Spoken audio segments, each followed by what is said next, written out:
Hello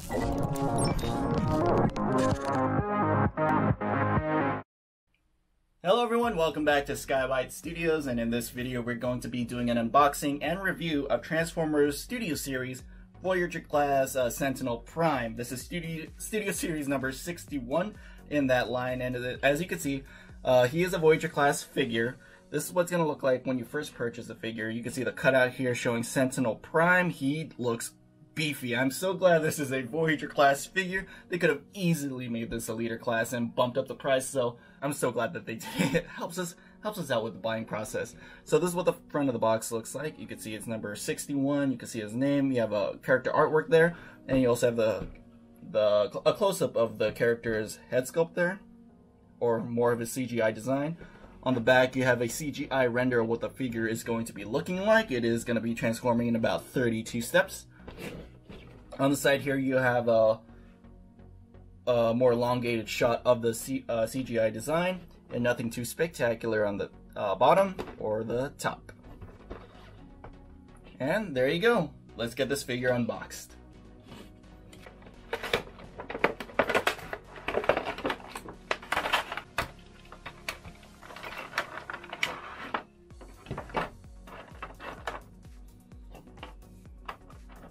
Alright, so here we have Sentinel Prime opened up and in his vehicle mode, and as with all my Transformer reviews, please stay tuned to the end because I do show both transformations, and in this video I will be starting from vehicle mode, changing him to robot mode, and at the end vice versa. But anyways, here he is. Before we get to the figure itself, I'm just going to quickly show the backdrop. All it is pretty much the Chicago battle. It's one we've seen before, but it's actually nice looking on camera how high quality the image is, so it's not like cheap ink or anything. But here's Sentinel Prime. He is in his fire truck mode. The actual name of the fire truck escapes me, but it actually reminds me, if you guys remember, of the 2001 Transformers Robots in Disguise Optimus Prime, because he transformed into a fire truck in that series, and it kind of looked like this, especially in like the front section with like that one big windshield right there. And in terms of color scheme, they're basic colors on them. It's got the red over here along the side, and then throughout most of the figure you have this kind of black/brown color, and then you have little accents of white, silver throughout, especially with the numbers here. And I've seen this with not just my Sentinel Prime figure, but there's the issue of panels not wanting to stay together. They'll just like spring apart just like that, and then the side panels here as well, you can see this one is extremely gappy compared to this side.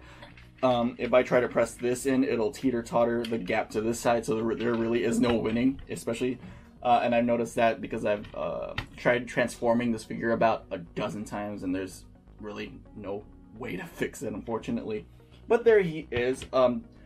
There is kind of this feature on the vehicle mode where you could adjust and play around with the hose here. It doesn't turn or anything, it just has a hinge right here at the base. It goes all the way back just like that, and then kind of like on the elbow section of this fire hose it bends, and then it just pegs right in there in the vehicle mode, so it's secure. If I can make it in there, there we go.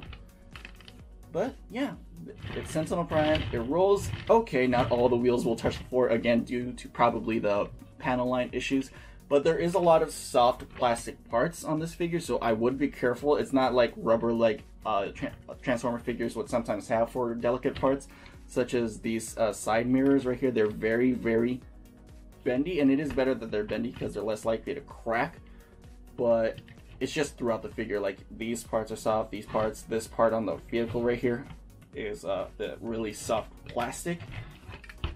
But there it is. That's the vehicle mode. I'm going to take out some comparisons here. Here we have a Voyager Optimus Prime from the Studio Series line. This is the first one from Revenge of the Fallen. And it's kind of hard to see on camera, but Optimus Prime is slightly shorter than Sentinel Prime, which makes sense because I would imagine Sentinel Prime is a bigger figure because he is more of a senior Prime, I guess you could say, compared to Optimus, and he is slightly taller. And there you go, they're both Voyager class figures, so you can see how they scale together. And I'll bring out one deluxe here in vehicle mode. This is one of the Bumblebee repaints. There you can see, they scale really well together. I think since the Studio Series figures, like, they're trying to go for that in world scale, this works out really well in both vehicle and robot mode. But there you go, that's pretty much it for the vehicle mode. Now to get into transformation. First things first, you're going to take off these side panels here. This might be considered parts forming. I consider it more as weapon storage because these will become his double-sided blades. So we'll just put that off to the side right here. And then we're going to start pulling the figure apart. So the top section here, this is all going to be one piece. This is his cape that's going to go on his back.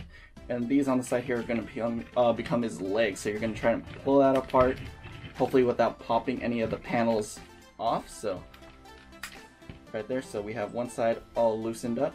We're going to do the same thing to the other. So we're just going to kind of grab it in here, and then this all comes down. This is the waist section right there. Now the next part, this is the trickiest part for me. Oh, actually, before we do that, let's go ahead and take these side panels out. These are going to be his arms, so you could unpeg them from each other. They're just in here. You could unpeg them to make it a little easier. Take that out to the side, just like that. We'll leave that there for now. This is the trickiest part. This top section of the cab is connected to this, and you have to remove it. For me, this is a really tight it's in there like really tight, so I feel like I'm gonna break a few fingernails if I keep doing it. But this is how it's gonna look. So actually, while we're doing this, go ahead and bring those side mirrors down so they're out of the way. Then you could just fold this part in, fold that up, and at this point you could start to rotate the waist section just like that. And then from here we're gonna go ahead and work on the upper body, bring out that head section. And then these are the actual sides of the car. These are gonna become the inside part of his chest. So this one you can see like there's a little gap right there. This is gonna peg into that. So you're just gonna follow that in there. All right, there you go. You're just gonna peg those flat just like that. And then these false sides of the car, they're gonna peg to the side right in there. These will cover that just like so. So it's a more movie accurate and proportionate chest. So there you have that. You could position the arms down right now. And then we're gonna work on the legs. So the legs, right here, let me put the cape down so it's a little easier. For the legs, you're gonna take the inside part here, which is gonna be his shin and foot. You're gonna pull that out. You could go ahead and straighten that foot. And then this you're gonna fold inside. So this panel that says 316, you're gonna fold that in. And then you're gonna fold this part in, and then fold that part up. That should secure into place right there. And then this whole thing you're gonna flip around so that the tires are now on the inside of the leg, just like that, as you can see. Then just secure everything into place. Same thing with this side. So you're gonna pull out this foot and shin section. You can flip that up, and then go ahead and fold this panel right here that says 316, and then this part will go up like that, and then this will go, if it wants to listen. Oh, there you go.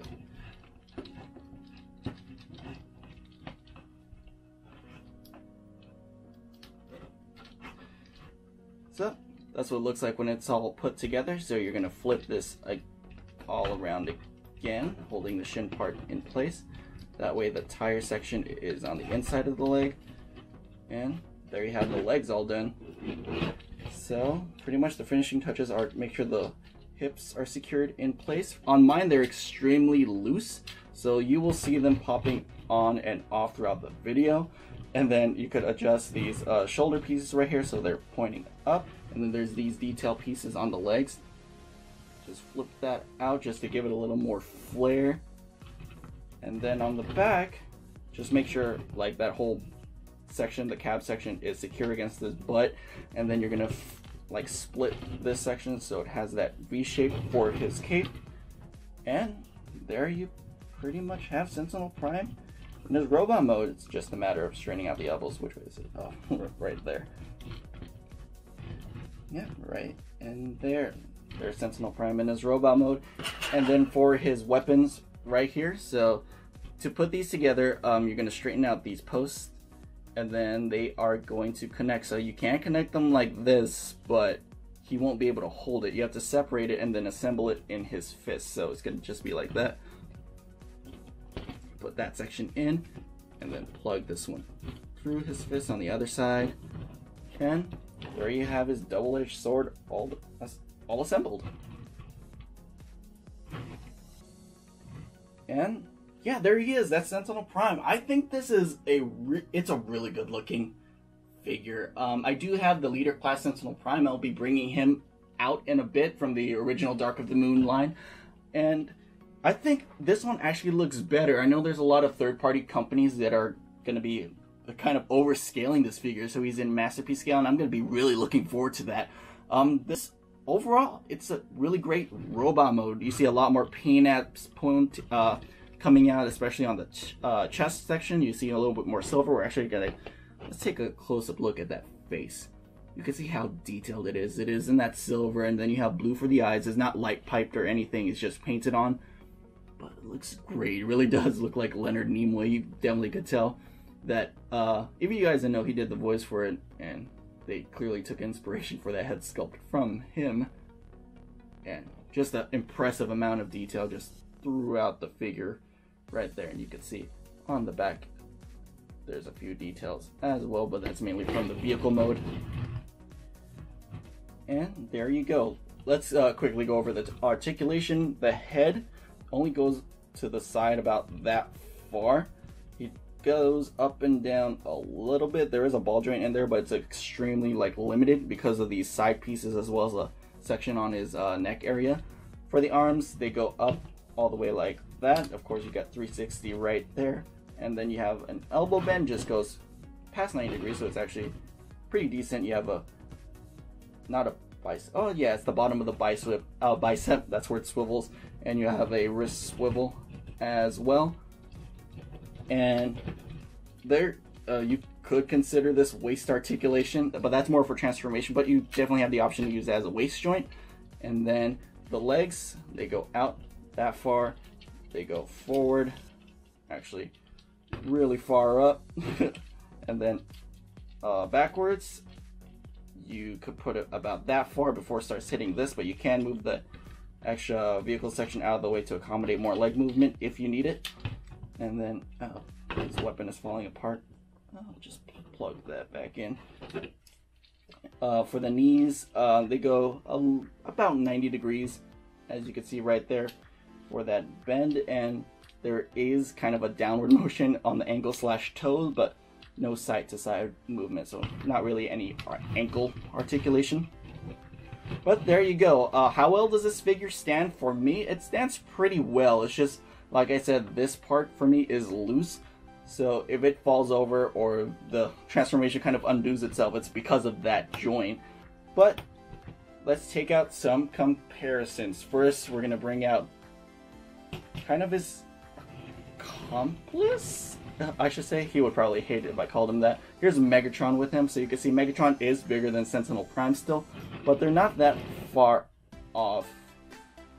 Actually, yeah, they're about a head different in terms of height. So there you go. And then here we have the Dark of the Moon Optimus Prime, all jetted out with his accessories. You can see Sentinel Prime is taller, but of course Jetpack Prime has a lot more stuff on him, so he's broader. But if I were to take off all these accessories, Sentinel Prime would be the bulkier looking one, just because he does look like he has some hefty mass on him. Alright, and I'm going to bring out one more comparison, which is his leader class counterpart. And here he is next to leader class Sentinel Prime. Now, I'm holding my leader class Sentinel Prime up because he unfortunately through time has lost the ability to stand, so he's going to have to stand with my hand assisting him there. But you can see how much of a difference size-wise they definitely have. But in terms of detail, the Studio Series figure just knocks this one out of the park. Pretty much the upsides of the original figure is, of course, the size. They're actually roughly the same price when they came out. This is $30 currently. That's the price for a Voyager class figure nowadays. This one was $40, and that was the price of leader class back then. It also came with electronics. which is also an upside of this figure, but you don't really need electronics for a figure to be good. It is up to your preference though. But there you can see there's a difference in the red that they use, definitely in the gray. This one's more of that basic plastic gray. This one uses more painted gunmetal silver. But there you are, the before and after of Sentinel Prime. Alright, so now we're going to transform the figure back into his vehicle mode. So to start that off, we're going to take the weapon out of his fist like that. And to prep this for vehicle mode, you just have to bend this post down like that to kind of a 90-degree angle. Same thing with this side. Just kind of bend it like that, put that off to the side. Now, I feel like it's much more difficult to transform him into vehicle mode from his robot mode because of like trying to put panels together. But let's go ahead and just bring these shoulder pads down, and then bring these thigh pieces in, and then we'll start working on the legs. So first things first, we're gonna kind of pull on the shin and foot section, and then we're gonna rotate the bottom portion there, and just start unfolding these panels that were pegged into the legs, just like that. Just kind of start flushing it out, and then that's essentially what it's going to start looking like the back of the vehicle mode.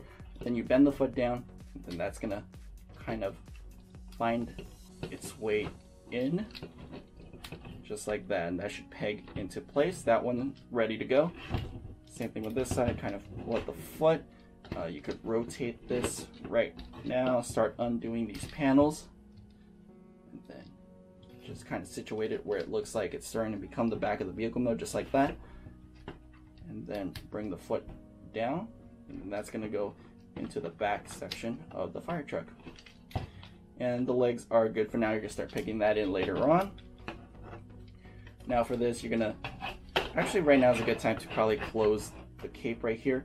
I have to close it at an angle, kind of bend the plastic like this, and then straighten out. And that's the best way for me to plug it all together if you have that same trouble as I do.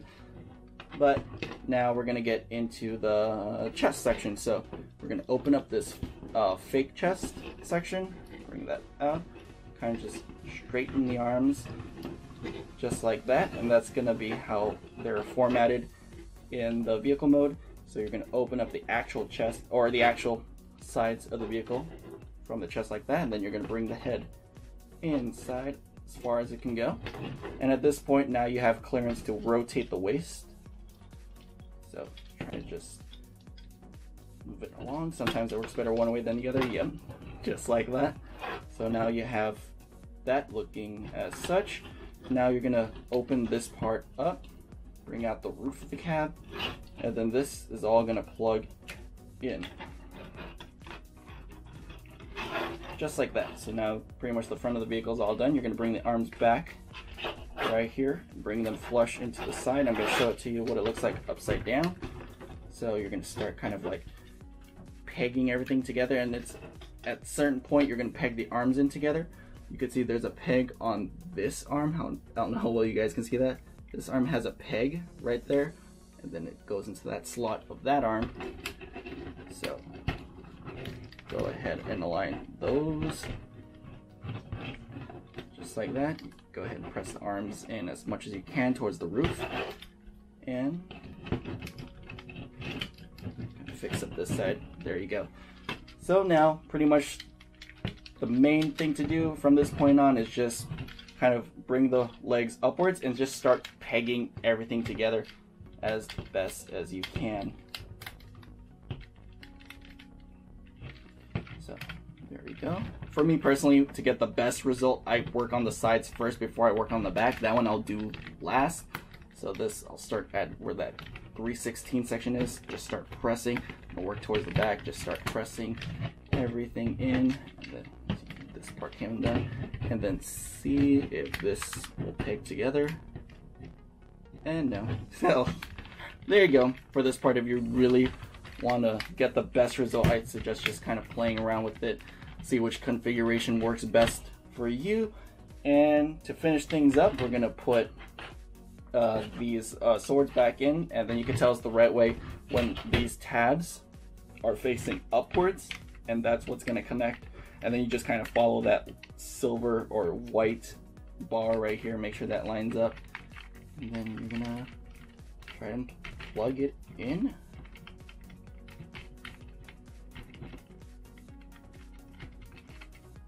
You can, trying to find that sweet spot.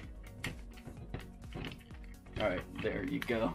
So that's what that looks like. Do the same thing on the other side.